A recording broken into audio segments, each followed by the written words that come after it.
उनके समर्थकों ने जो हमारी गाड़ी को रोका, हमारी गाड़ी को धक्का मुक्की करने का काम किया, ठोका, उस चीज़ को हम भूल जाते हैं।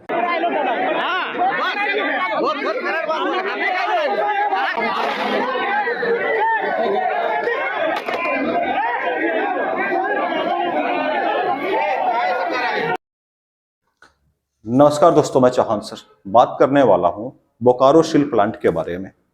आप सबको पता है कि बोकारो में क्या हुआ, किस प्रकार की घटना घटी, किस प्रकार से एक बेरोजगार युवा जो रोजगार की तलाश में भटक रहा था, अप्रेंटिसशिप करके बैठा हुआ था और एक बैनर के तले वहां पे लोग धरना प्रदर्शन कर रहे थे।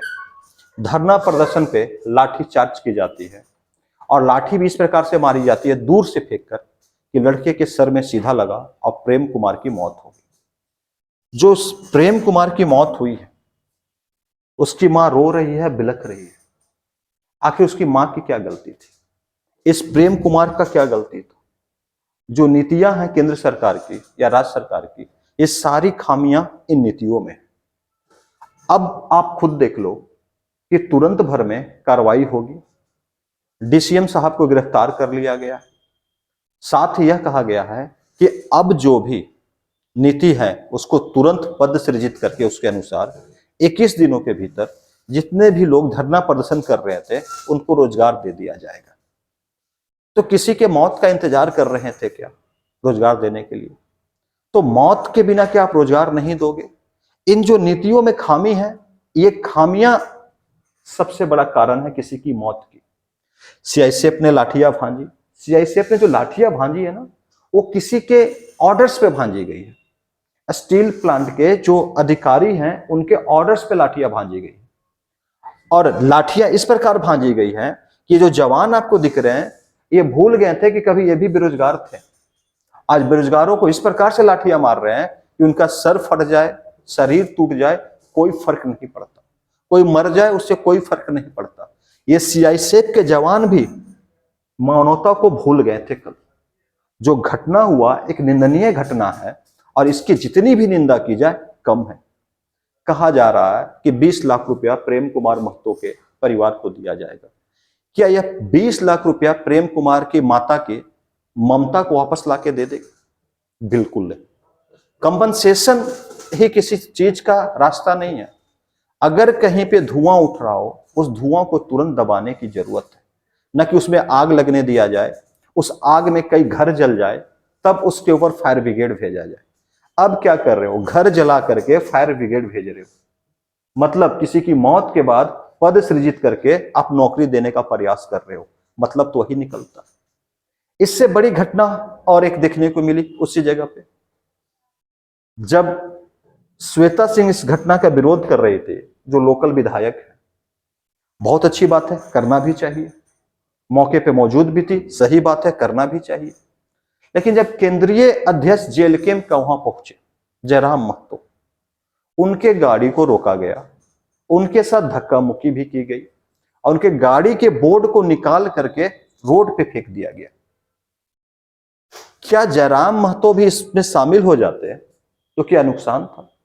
एक विधायक पहले से थे, एक विधायक बढ़ जाता तो पावर और भी बढ़ता। आपकी जो मांग थी, मांग की क्षमता और बढ़ जाती। मैं तो कहता हूं 81 विधायकों को वहां पे आ जाना चाहिए था। 81 विधायक आकर के वहां पे डिमांड करते। अगर सीएम आ जाते तो क्या श्वेता सिंह के लोग सीएम के बोर्ड को उखाड़ के फेंक देते कि आप दूसरे जगह के विधायक हो, आप यहाँ क्यों आ रहे हो? इस प्रकार की जो राजनीति होती है झारखंड में ना, यह खतरनाक है। मेरा साफ कहना है कि जिस प्रकार से एक माननीय विधायक के गाड़ी के बोर्ड को उखाड़ कर फेंक दिया गया, अपने आप में यह घटना भी निंदनीय है जो इसी के साथ जुड़ गई। मैं तो कहता हूं कि 81 विधायक हो, जितने सांसद हो, सबको झारखंड को बनाने के लिए ताकत लगा देना चाहिए। 2000 में झारखंड बढ़ा और आज तक झारखंड में बेरोजगारी, युवाओं के सपने कुचल दिए जा रहे हैं। युवा बेरोजगारी है, पेपर लीक हो जा रहे हैं, कई मामले आपको देखने को मिल रहे हैं। तो सबसे बड़ा अगर समस्या कहीं है तो यहाँ के झारखंड के युवा के साथ है। न इनके लिए कोई भैया योजना लागू किया गया, न इनको कोई रोजगार दे रहा है। कोई शादी विवाह के लिए सबसे पहले कुछ पूछता है तो रोजगार है, व्यापार है, इनके पास कुछ भी नहीं। ये जाकर के लोकल सेल में कहीं काम कर रहे हैं, ये किसी बाहरी राज्य, गुजरात में, मुंबई जो महाराष्ट्र बोलते हैं, वहां जाकर के काम कर रहे हैं, दिहाड़ी मजदूर के रूप में काम कर रहे हैं। तो झारखंड को देखने वाला है कौन? अगर कोई युवा विधायक आकर के अच्छा करना चाह रहा है, उसको रोकने का प्रयास क्यों किया जा रहा है? क्यों रोक रहे हैं? आप सक्षम जरूर है मैडम, लेकिन एक और प्लस हो जाए तो डबल सक्षम हो गए ना। तो मिल करके चीजों को करें, इस प्रकार डिस्प्यूट न करें इस मामलों में। और सभी विधायकों से मैं अपील करता हूं कि झारखंड को एक सुंदर झारखंड बनाने का जो सपना लिया गया था, उसे पूरा करें। झारखंड के लोगों की गरिमा आपके हाथों में। विधानसभा में आप बैठे हैं या जो लोकसभा जा रहे हैं, जो यहाँ के सांसद, आप वहां से योजनाओं को लाएं और झारखंड को एक अच्छा नेतृत्व प्रदान करने का प्रयास करें। मैंने कोशिश किया इस घटना के ऊपर थोड़ी सी चर्चा कर सकूं। कंपनसेशन मिलना सही है, लेकिन कंपनसेशन इस प्रकार से मिले ये गलत है। मौत का इंतजार नहीं करना चाहिए। नाम था प्रेम, और उस प्रेम को आपने क्या दिया? नफरत भरी मौत आपने उस प्रेम को दिया।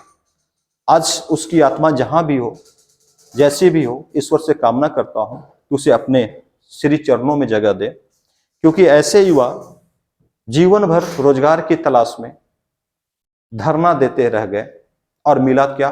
मौत मिला। और आज उनके मौत पे उन्हीं के विधानसभा में राजनीति शुरू हो गई। खैर, इनके बलिदान ने कई लोगों को पद सृजित कराकर जॉब दिलाने का प्रयास भी किया। आज पूरा का पूरा बोकारो बंद है। हो सकता है किसी दिन आपको देखने को मिले कि पूरा का पूरा झारखंड बंद कर दिया जाए, कोई बड़ी बात नहीं होगी। लेकिन झारखंड की फूटी किस्मत है कि झारखंड के लोगों का उद्धार नहीं हो पा रहा, अब बदले में मौत मिल रही है। आपका अगर कोई कमेंट हो, अगर कोई प्रश्न हो, तो आप पूछ सकते हैं। मैं अगले वीडियो में आपके प्रश्न के साथ बात करूंगा, उन कमेंट को उठाकर बात करूंगा, और एक विस्तृत डिटेल के साथ मैं इस पे बात करने वाला हूं। फुल डिटेल के साथ पूरी चर्चा, हम और आप चर्चा में शामिल होंगे। और सुंदर झारखंड कैसे बनेगा, अगला प्रेम कुमार महतो कोई और न बन पाए, इसके लिए क्या होना चाहिए, इस पे हम चर्चा करेंगे। तब तक के लिए चौहान सर को आदेश दीजिए।